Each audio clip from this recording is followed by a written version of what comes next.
Io sto sudando.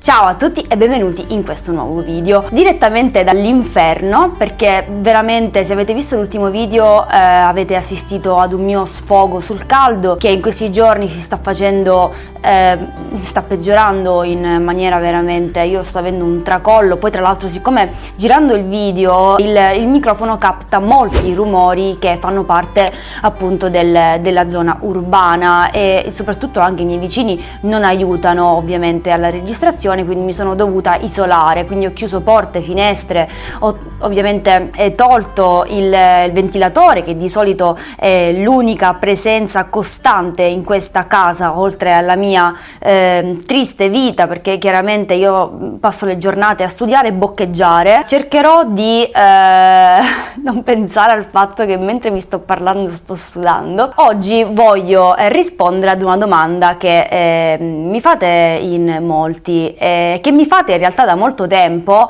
e alla quale io ho risposto alle persone che mi hanno chiesto sempre questa perplessità, ma in realtà non ho mai parlato di questa tematica in un video. Una delle domande che mi vengono più spesso rivolte è appunto: Marta, ma esiste una lunghezza genetica dei capelli, quindi un punto limite oltre il quale i capelli non crescono più? Questa domanda mi viene rivolta molto spesso da persone che non hanno accusato una lunghezza limite, ma che magari hanno accusato inconsciamente per loro delle problematiche che non gli permettono di visualizzare una lunghezza, un allungamento per quanto riguarda i propri capelli. Quando si accusa una, diciamo così, una lunghezza limite, questo si accusa togliendo, quindi lavorando su un capello che non ha altre patologie, che non ha dei danni o comunque non viene inficiato da fattori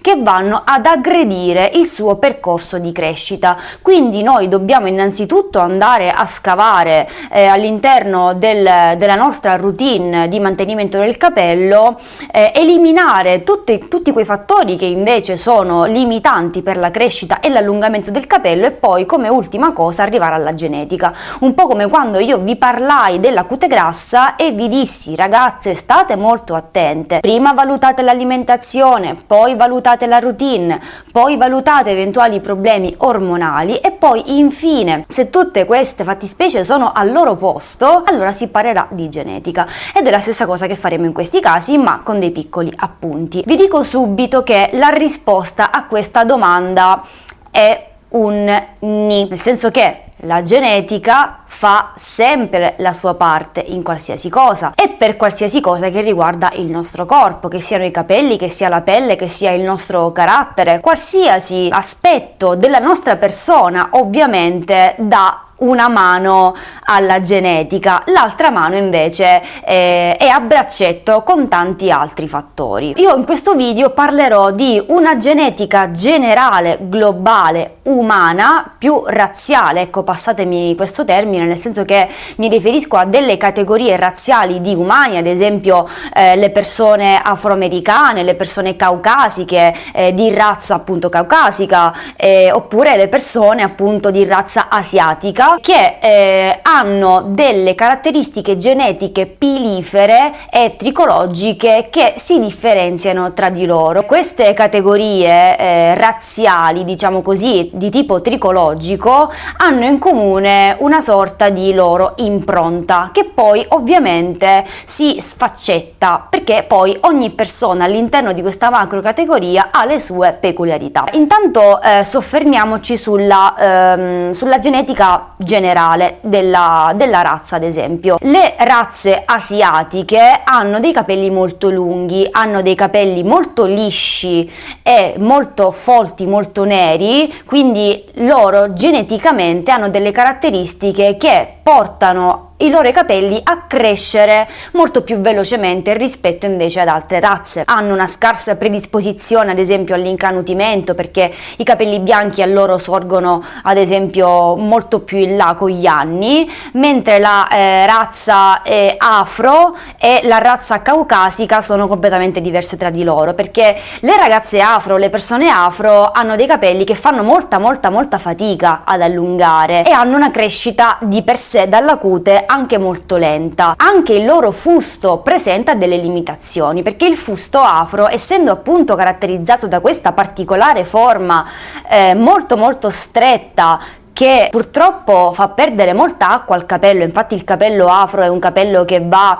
costantemente idratato e modellato e anche molto ammorbidito, anche con grassi con oli. Infatti è un capello che tollera molto bene i burri. Geneticamente non è predisposto a raggiungere delle lunghezze importanti. E poi invece c'è la razza caucasica, che siamo ad esempio noi persone europee, ad esempio, siamo invece una via di mezzo tra i capelloni e tra invece le razze che hanno difficoltà a raggiungere delle lunghezze. Questi sono delle macro categorie genetiche, quindi vuol dire che ogni popolazione di ogni paese, di ogni nazione specifica o di ogni continente specifico di una regione del globo hanno delle particolarità genetiche, perché magari dipende dalla loro evoluzione genetica, dall'ambiente. E ovviamente come per loro c'è una pelle diversa, anche un colore diverso della pelle, una forma diversa degli occhi, c'è anche una genetica del capello molto diversa. Noi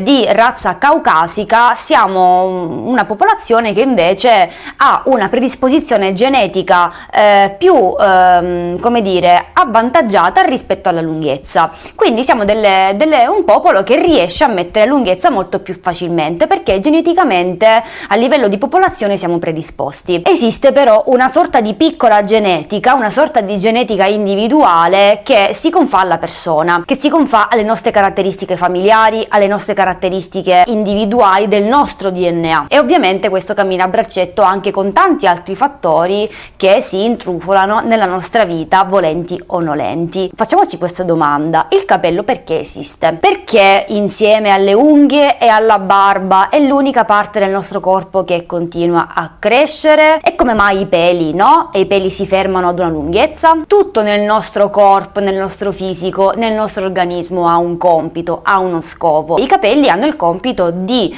proteggere la nostra schiena, che è una zona molto esposta del nostro corpo, e quindi il nostro mantello nasce appunto per effettuare questo compito di protettore. Chiaramente per coprire tutta la nostra schiena nella sua interezza, il nostro capello è progettato per raggiungere almeno una certa lunghezza, e quindi la lunghezza di circa 1 metro. Questa lunghezza è una lunghezza biologica. Nel nostro fisico e nel nostro corpo è tutto proporzionato. Un cuore troppo piccolo non può sostenere un corpo adulto, dei polmoni troppo piccoli non possono appunto alimentare con dell'aria sufficiente, dell'ossigeno sufficiente un corpo molto grande. E così anche i capelli ad esempio devono raggiungere circa la lunghezza di 1 metro per ricoprire una schiena di un corpo, di un organismo. Quindi noi geneticamente come esseri umani, in ogni caso il nostro capello dovrebbe raggiungere indisturbato almeno 1 metro di lunghezza.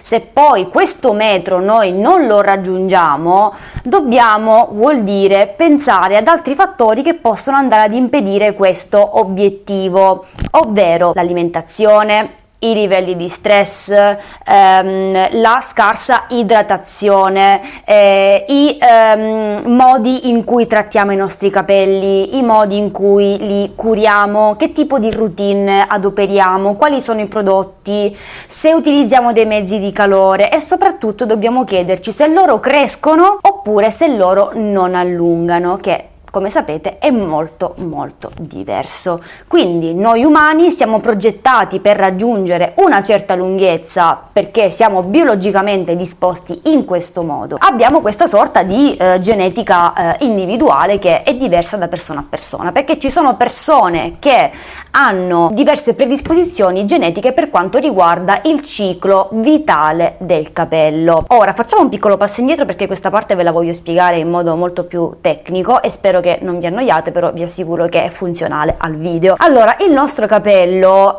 cresce in media al giorno di 0,3 mm, ovvero di circa un centimetro e mezzo in un mese. Il capello è caratterizzato da 3 fasi che scandiscono la sua vita, un po' come la vita di noi umani: la fase dell'infanzia, l'età adulta e la vecchiaia, la terza età, che è quella a cui sto arrivando io con questo caldo. Che cosa succede? Abbiamo una prima fase che si chiama fase anagen, una fase intermedia che si chiama catagen e una fase finale che si chiama telogen. La fase anagen è la fase iniziale di nascita e crescita del capello e può durare dai 3 ai 7 anni, ma ci sono anche dei casi in cui sono state registrate anche delle crescite di 10 anni. Ovviamente, se una persona ha una fase anagen di 3 anni,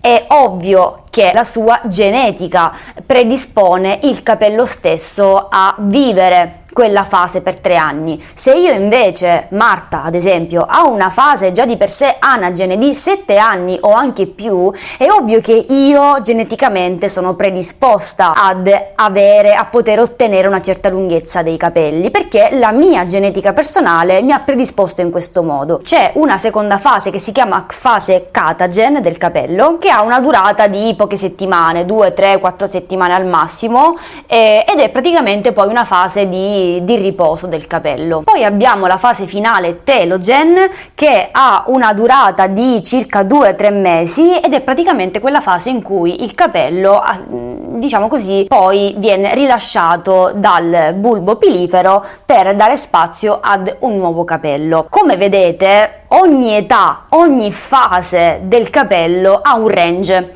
non è che ha una età specifica, non è che ha un anno specifico, una settimana specifica di durata, vanno da 3 a 7, da 1 a 2, ecco, è molto grossolana, è un'approssimazione questa vita del ciclo del capello. Quindi il fatto che voi abbiate 3 anni di fase anagen o 3 settimane di fase catagen, questo dipende strettamente dalla vostra genetica. Ciò non significa che non è assolutamente possibile raggiungere lunghezze chilometriche, perché esistono le persone.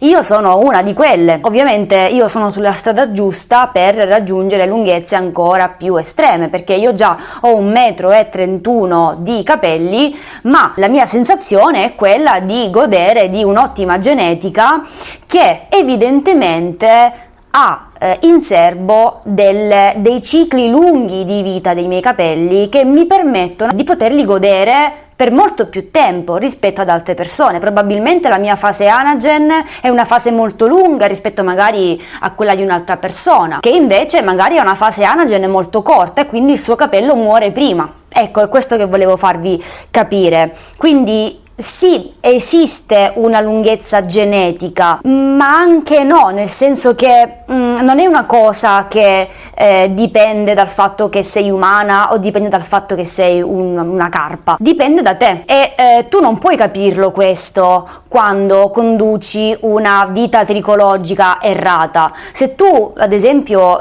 dici cavolo, io ho raggiunto la mia lunghezza genetica perché i miei capelli non crescono più, perché mi arrivano alle spalle e non mi crescono più. Non hai raggiunto la tua lunghezza genetica. Tu puoi lamentarti di aver raggiunto la tua lunghezza genetica quando oltre il metro non riescono più ad allungarti, non ti crescono, vedi un arresto della crescita, vedi che fai difficoltà a mantenerli, hai molta difficoltà a vederli integri, si spezzano, si danneggiano, ma comunque rimangono sempre all'altezza di 1 metro. Ecco, l'importante è che i vostri capelli riescano a coprire la schiena, ovvero svolgere il proprio compito biologico. Se invece i vostri capelli sono qui o sono al seno e non crescono, molto probabilmente il vostro problema non è la lunghezza genetica, è qualcos'altro. Magari mangiate male, non bevete abbastanza, i capelli si spezzano, i capelli non crescono per problemi di patologie, problemi ormonali, magari la vostra cute è molto grassa e fa fatica a assicurare una certa crescita dei vostri capelli. C'è un problema che voi magari non percepite, anche perché non riuscite magari a capire certi meccanismi del capello e a volte ingenuamente non si capiscono. Facciamo qualcosa di errato che li danneggia e quindi non gli permette di crescere. Quindi ragazzi, la lunghezza genetica esiste, sì, ma dopodiché è tutta una questione nostra, di nostra propria genetica, di persona e di quello che poi noi facciamo. Io posso avere una buonissima genetica, ma se l'aiuto con la cura e tutto il resto, chiaramente la genetica, che già era qualcosa di mio grande vantaggio, ovviamente si arricchisce ulteriormente. Io so che i miei capelli, che sono 1,31 m oggi, con la continua cura che io dedico loro, chiaramente potranno arrivare anche a 1,40 m, 1,50 m, 2 metri, chi lo sa. Chiaramente noi possiamo andare un pochettino ad inficiare la crescita che i nostri capelli geneticamente hanno, come sapete, attraverso l'impiego di massaggi e di sostanze follicolo stimolanti, che ovviamente non fanno altro che accelerare la crescita e quindi, diciamo così, allargare le fasi di ciclo della vita dei nostri capelli. In quello stesso arco di tempo tu sei riuscito a farli crescere maggiormente e possiamo non soltanto stimolare la cute ma proteggere anche il fusto, perché vi ricordo che il capello è materia morta e tutto quello che vi facciamo al di sopra o che il capello subisce dalla nostra vita quotidiana chiaramente gli resta addosso, perché non ha la capacità di rigenerarsi e di curarsi. Detto questo, io spero di aver risposto in un modo